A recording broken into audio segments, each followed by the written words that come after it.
네, 재판부 판결 발언 준비된 대로 다시 들어볼게요.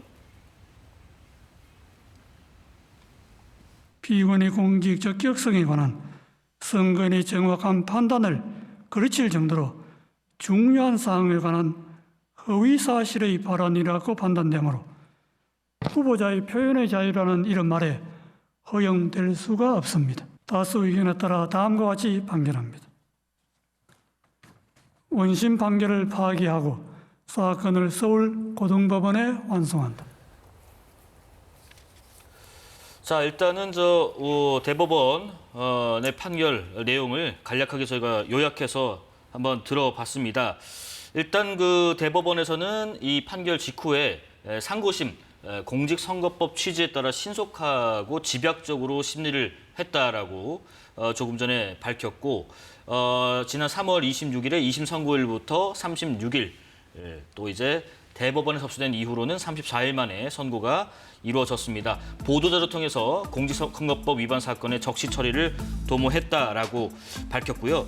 우선은 이 재판부의 판결 내용 이전에 주진우 의원님, 지금 되게 빠른 속도로 선고가 진행됐다라는 이 배경을 두고 여러 가지 그 해석이 나오는데, 이례적인 속도전인가요? 그렇다면은 그 이유가 무엇일지도 궁금합니다. 네. 민주당에서 자꾸 대법원이 이례적이라고 하는데 그 네. 앞단을 봐야 됩니다. 이 공직선거법은 원래 1년 내에 확정 판결이 나오도록 법에 명시가 돼 있고요. 법 제목 자체에 강행 규정이라고 돼 있습니다. 무조건 따라야 된다는 것이죠. 네. 그리고 지난 대선에서 허위사실 유포로 기소됐던 많은 사건들 중에서 모든 사건이 다 확정 판결이 났고 이 사건 하나 남았습니다.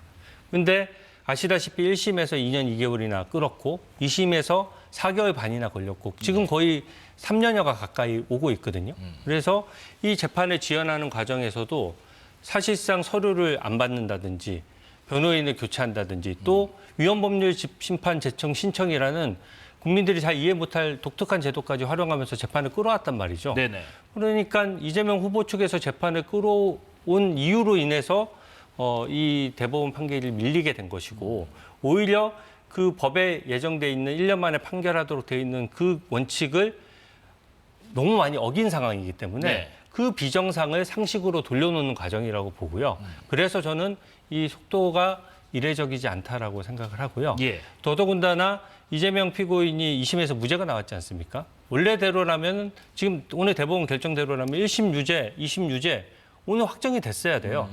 그럼에도 불구하고 지금 2심에서 무죄가 났었고, 그래서 그 법리 판단이 잘못된 거기 때문에 지금 사법부의 어떤 판단이 들쭉날쭉하면서 원래 실현되어야 될 정의와 정확한 판결 내용이 아직 확정이 안 된 것이거든요. 저는 나머지 후속 절차인 서울고등법원의 절차도 굉장히 신속히 이루어져야 된다라고 생각하고요. 네네. 민주당도 공당으로서 법치주의 존중 얘기해오지 않았습니까? 그리고 저번에 헌법재판소 결정이 있었을 때도 국민의힘에서는 그 부분에 불만이 있는 게 왜 없었겠습니까? 하지만 법치주의이기 때문에 결과에 승복한다라고 분명히 발표를 했거든요. 오늘 입장에 대해서도 민주당에서 대법원의 결정에 대해서 존중하는 모습을 보이는 것이 공당으로서의 도리라고 생각합니다. 자, 이 속도전에 대한 의견 잠깐 이용호 의원님 듣기 전에 이재명 후보도 이 판결 내용을 듣고 나서 이제 기자들에게 그 입장을 조금 전에 밝혔는데 육성 직접 듣고 말씀 이어가 보겠습니다. 글쎄, 제가 생각했던 것과 전혀 다른 방향의 판결인데 일단 내용을 저도 확인해보고 입장을 내겠습니다. 근데 중요한 것은 법도 국민의 합의인 것이고 결국 국민의 뜻이 가장 중요하다, 이 말씀을 드리겠습니다. 정치적 경쟁자들 입장에서는 온갖 상상과 또 기대를 하겠지만 정치는 결국 국민이 하는 것입니다. 국민의 뜻을 따라야 되겠죠. 예, 이용우 의원님, 지금 이재명 후보의 조금 전 판결에 대한 입장과 더불어서요, 대법원의 이 판단, 김문기 관련 발언 중에서 골프 발언하고 백현동 관련 발언은 후보자의 행위에 관한 허위 사실의 공표에 해당한다라고 지금 판단 내린 것. 법리를 2심에서 오해해서 판결한 영향이 있다라고 밝힌 것. 종합적으로 의견 듣겠습니다. 네, 일단 절차적으로 신속 처리가 아니라 졸속 처리, 졸속 재판이었다 이렇게 졸속이요. 규정합니다. 예. 왜냐하면 우리 주진우 의원께서 말씀 주신 1심 재판은요. 검사의 과도한 방대한 증인 신청 때문에 시간이 걸렸던 부분이고요. 법률가들이 형사재판하는데 위헌법률 심판 재청 신청하는 것을 이례적 비정상적이라고 봅니까? 당연한 방어권의 행사로 자주 활용되는 겁니다. 그리고요. 네. 대법원에 그 상정돼서 34일 만에 선고가 이루어진다. 그것도 전원합의체. 제 경험상, 제 법률가 경험상 없었습니다. 네. 들어보지도 못했습니다. 4월 22일 날 소부에 처음으로 배당되고 그날 전원합의체에 바로 회부되고 또 그날 첫 심리까지 이루어집니다. 그리고 하루 건너 심리가 또 이루어집니다. 예. 사실상 두 번째 심리에서 저는 결론은 도출되었다라고 추측합니다. 왜냐? 그래야 오늘 선고 일정이 나옵니다. 과연 7만 페이지나 되는 이 방대한 기록, 중대 사건, 그리고 상고심에서 양측이 충분하게 공방이 이루어졌습니까? 공방이 이루어지지도 않고 서명 공방을 막 해야 되는 찰나에 이렇게 심리를 진행을 해버렸어요. 예. 저는 이 많은 기록 분량을 꼼꼼하게 짚어서 신중하게 판단을 한다라고 했을 때 과연 이 4월 22일 날 전압 회부하고 하루 건너서 두 번째 심리하고 해서 결론을 도출했다고 보지 않습니다. 아마도 예. 이 많은 기록을 꼼꼼하게 신중하게 판단을 하려면 이미 사전에 이 기록 검토를 하지 않았을까? 물리적으로 그럴 수밖에 없지 않을까? 이런 생각이 듭니다. 네네네. 만약에 그게 사실이라면 대법원 상고심 사건은 소부에 배당이 되어서 그 소부에 비로소 권한이 주어지는 겁니다.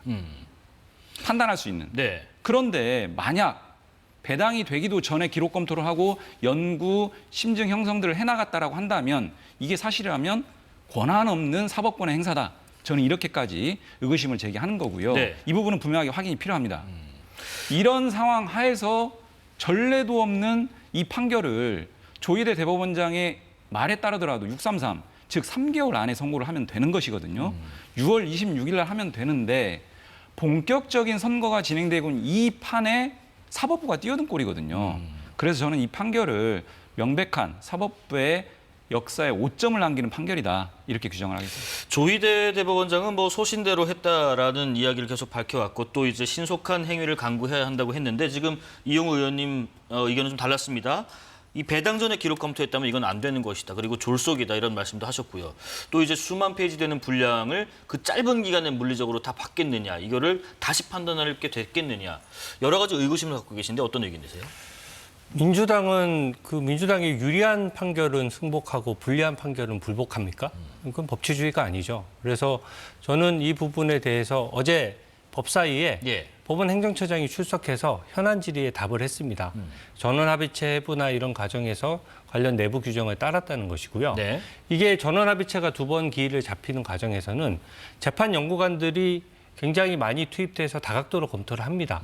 그래서 이 부분은 아까 말씀드렸던 대로 이재명 후보가 재판을 끌어오다 보니까 다른 재판 대비 형평성이 떨어진 것이거든요. 예. 일반 국민들과 마찬가지로 해야죠.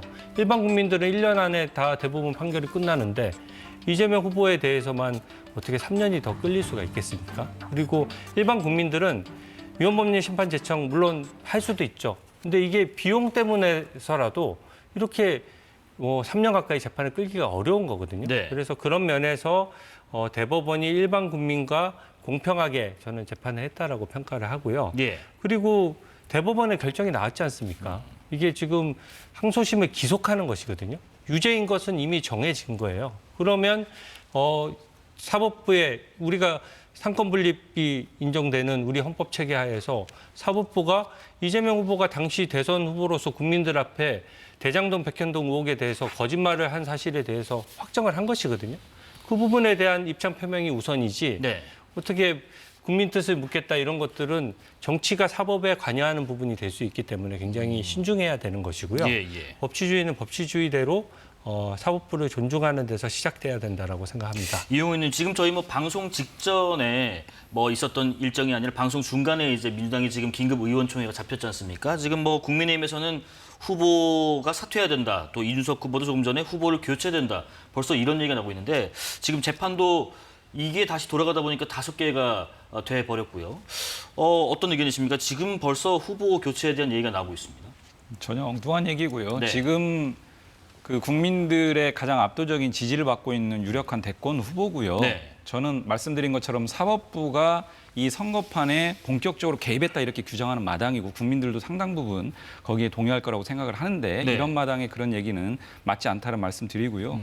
법률가 출신 의원으로서 항소심에서 파기환송심에서 새로운 증거 제출이라든지 지금 사실관계와 관련된 내용들을 다시 한번 정리할 수 있는 겁니다. 네. 마치 지금 사실관계가 픽스된 것처럼 말씀하시면 그것은 좀 국민들한테 오해를 주는 거다 이렇게 말씀을 드리고요.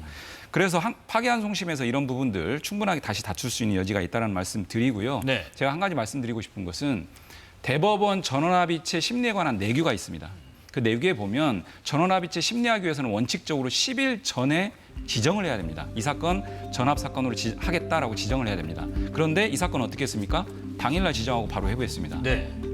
자, 스스로 대법원이 정립한 내규조차도 준수하지 않는 방식으로 이례적으로 갔거든요. 상당히 이례적이라는 평가가 있었습니다. 예, 그리고 말씀드린 것처럼 소부에 배당하자마자 그날 전합 회부하고 바로 당일 심리하고 하루 건너서 또 심리해서 결론을 도출한 걸로 보여지는데 이런 절차들이 일반적인 국민들의 상고심 사건에서도 있을 수 없는 절차거든요.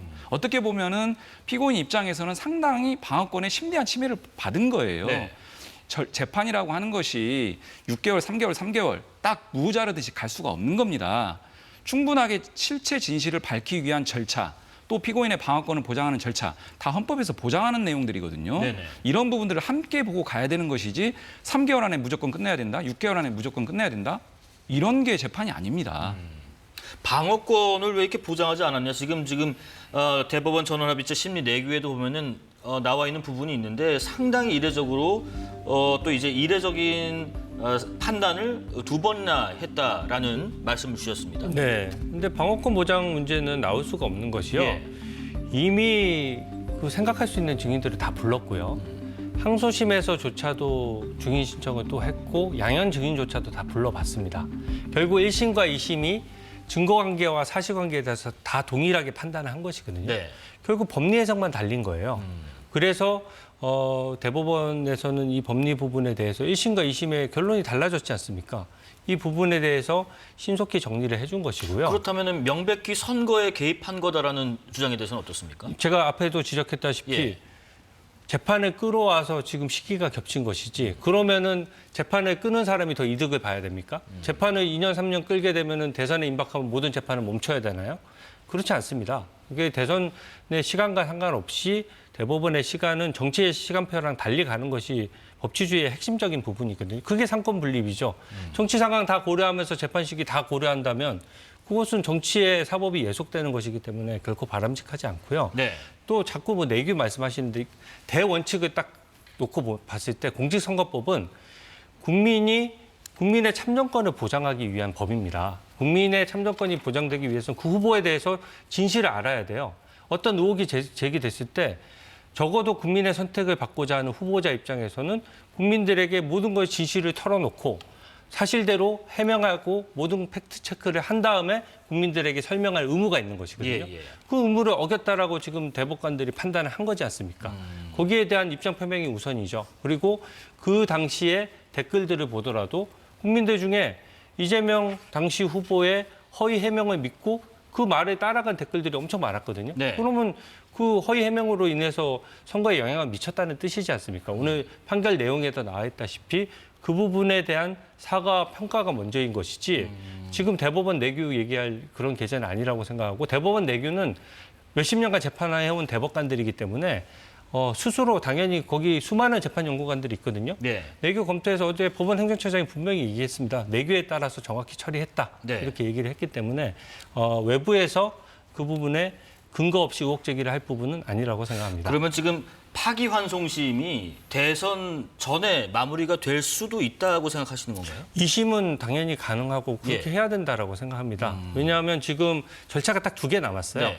첫 번째는 대법원에서 서울고등법원으로 기록을 내려보내야 되거든요. 그러니까 오늘 당장 내려보낼 수도 있고 내일 내려보낼 수도 있습니다. 예. 그러면 그 고등법원에서 재판을 열어야 되는데 고등법원 입장에서는 공직선거법의 모든 사건에 최우선적으로 이 사건을 심리하라고 돼 있거든요. 그러니까 그 재판 관련해서 자기가 하던 다른 재판 대비로 이 사건 변론기일을 바로 잡을 거고요. 예. 그 변론기일 잡히면은 이미 사실관계와 오늘 내용 보시면 유죄에 대한 판단을 정확히 내려줬어요. 그래서 항소심을 기속하는 겁니다. 그래서 아까 뭐 추가 증거 말씀하셨지만 지금 2심조차도 추가 증인 신청해서 다 필요 없다라고 그 이재명 후보에 대해서 무죄를 선고했던 그 재판부조차도 더 이상의 증거 신청은 없다라고 종료를 했지 않습니까? 예. 지금 와서 새로운 증거가 나타날 게 뭐가 있겠습니까? 그래서 한 번만에 네. 변론은 종결되는 것이고요. 선고가 이어지는 것이고 서울고등법원에서 판단할 건 딱 하나입니다. 양형이 어떻게 되느냐. 그 양형도 딱 기준이 있습니다. 1심에서 양형에서 특별한 하자가 없으면 1심과 사실관계가 동일하면 양형을 잘 바꾸지 않는 것이 법원의 원칙이거든요. 그럼 징역 1년에 징역 집행유예 1년에 2년이요? 집행유예 2년을 예. 그대로 2심에서 선고하는 것이 일반적이고요. 뭐 양형상 어떤 변화가 있다라고 하더라도 적어도 김혜경 여사가 공직선거법으로 벌금 150만 원을 받았는데 오늘 판결 결과 다 국민들께서 보셨다시피 그 사안보다 이 사안이 더 크지 않습니까? 네. 당선 무효형인 것은 확실한 것이죠. 그러니까 이준석 대표도 그렇고 우리 국민의힘에서도 그러면 어차피 지금 만에 하나 대통령으로 당선되더라도 당선 무효형이 확정될 것이 확실시 되는데 또 보궐선거를 하는 게 국익 관점에서 나쁘지 않느냐. 그러니까 후보 사퇴 부분을 고려해야 된다. 이렇게 주장을 하는 것이죠. 네, 일단 뭐 당선 무효형이라는 개인적인 의견을 주신 거고요. 또 대선 전에 결과가 나올 것이라는 개인적인 의견 주셨습니다. 이용우 의원님 말씀 드려보겠습니다. 그 우리 주진우 의원께서도 아마 이제 검사 출신으로 형사재판을 숱하게 하셨을 텐데 재판이 그렇게 어떻게 졸속적으로 진행될 수 있습니까? 파기환송이 되면 일단 변론기일 잡는데 통상적으로는 1, 2개월 걸리지 않습니까?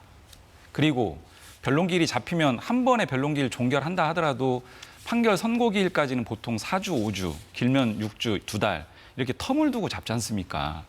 이런 일반적인 재판 절차 진행과 다르게 졸속적으로 재판을 해야 된다 이런 주장들을 국민의힘에 계속 하는 것은 네. 피고인의 방어권, 변론권 이런 헌법적 가치에 대한 인식이 있는지 좀 되묻고 싶고요. 제가 대법원에서 왜 이런 의구심이 제기되느냐라고 하는 것을 제가 내규를 가지고 다시 한번 말씀드리면요. 네. 아까 말씀드린 대법원 전원합의체 심리에 관한 내규를 보면 첫 심리 기일에요. 이 재판 내용과 관련된 쟁점 보고를 재판 연구관이 하도록 규정되어 있습니다. 저는 첫 심리에서 그 보고를 했을 거라고 봅니다. 내규에 따랐다면. 자, 그러면 잘 기억해 보시면 4월 22일 날 오전에 소부에 처음으로 사건이 배당이 돼요. 그리고 2시간인가 지나서 전원합의체 회부가 돼요. 예. 그 첫 심리기를 바로 그날 해요. 했는데 그날 그냥 심리만 한 게 아니고 재판 연구관이 그 내규에 따른다면 정리해서 쟁점을 보고를 했단 말이죠. 자, 이거를 그날 당일에 했을까요? 저는 미리 했을 거라고 봅니다. 미리 했다라고 하면 배당이 되기 전에 대법관들이 사건에 관여한 겁니다. 재판권은 소부에 배당이 되면 그 4명의 대법관에게 주어지는 겁니다. 다른 사건에 대해서는 관여를 못 해요. 왜? 철저하게 독립적인 재판을 하는 거니까. 네. 그래서 저는 내규에 따른다라고 하면 과연 정당한 재판권이 있는 하에서 이 사건들이 진행이 됐는지에 대한 상당한 의문을 제기하는 거고 그러기 때문에 이런 졸속 재판이 국민의 어떤 재판 그 결과에 대한 수용성을 과연 얼마만큼 높일 수 있겠느냐 예. 상당히 의문이 들어서 이런 부분들을 파기환송심에서 다시 한번 분명하게 좀 따져 들어가야 되겠다. 그리고 사실관계도 충분하게 좀 다퉈봐야 되겠다 이런 말씀 드린 겁니다. 예. 혹시 지금 이용우 의원님께서 지금 그 내규상의 어떤 절차적인 문제 또 그 시일에서 그렇게 빨리 보고가 이루어지고 했던 것들에 대한 내막들 이런 걸 한번 따져볼 필요가 있다고 말씀하셨거든요. 어떻게 생각하세요? 저는 대법원 판결에 대해서 네. 지금 불복할 수가 있습니까? 그러니까 지금 내규 말씀하셨는데 저는 그 대법원의 내부 그 내규조차도 위반하지 않았다라고 생각하고요. 설사 그런 쟁점을 한다라고 하더라도 지금 대법원에 어떻게 보면 확정적인 결론이 나온 거거든요. 그리고 다수 의견 10명, 소수 의견 2명으로 명확하게 자기 이름을 걸고 대법관들이 30년 넘는 자기 법조 경력과 자기 명예와 어떤 법조인으로서 양심을 걸고 거기에 대해서 판단을 한 겁니다. 파기환송에서는 이 부분을 따져볼 수가 없는 건가요? 네, 파기환송은 기본적으로 기속되는 절차고요. 이렇게 생각하면 좀 편합니다. 만약에 2심 재판부가 법리 판단을 잘못하지 않고 지금 대법원의 결정에 따르면 2심 그 재판부가 무죄인 것으로 잘못 판단했다는 거 아닙니까? 네. 그러면 만약에 고등법원 재판부가 되게 많은데 만약에 다른 재판부에 해서 제대로 유죄 판결을 했다면 어떻게 됐을까요? 오늘 확정이 되는 거예요. 그러면 당선 무효형이 확정되면서 후보직을 자동으로 상실하는 겁니다. 그런 부분들이 있기 때문에 재판을 신속히 하는 것이 저는 오히려 사법정의를 실현하는 것이고 네. 그것에 대해서 민주당이 큰 부분에 대한 입장 표명 없이 국민 앞에서 지난 대선에서 국민 앞에서 거짓말했다는 것에 대해서 법원에서 사실관계를 다 인정해서 그것도 최종 시민 대법원에서 인정을 했는데 거기에 대한 입장 표명 없이 내규만 가지고 얘기한다? 저는 그거는 좀 잘못됐다라고 생각하고요. 네. 촛불행동 같은 단체가 어제 대법원장을 형사 고발했고요. 그리고 그 전에는 또 탄핵 소추하겠다고 협박까지 했습니다. 저는 이건 정말 아니라고 생각합니다. 이 법치주의에 있어서 어떻게 재판부를 직접 겁박하거나 대법관 대법원장에 대해서 어떻게 직접 협박하는 행위를 할 수가 있습니까? 네. 저는 그런 부분은 민주당이 앞장서서 막아야 된다라고 생각합니다.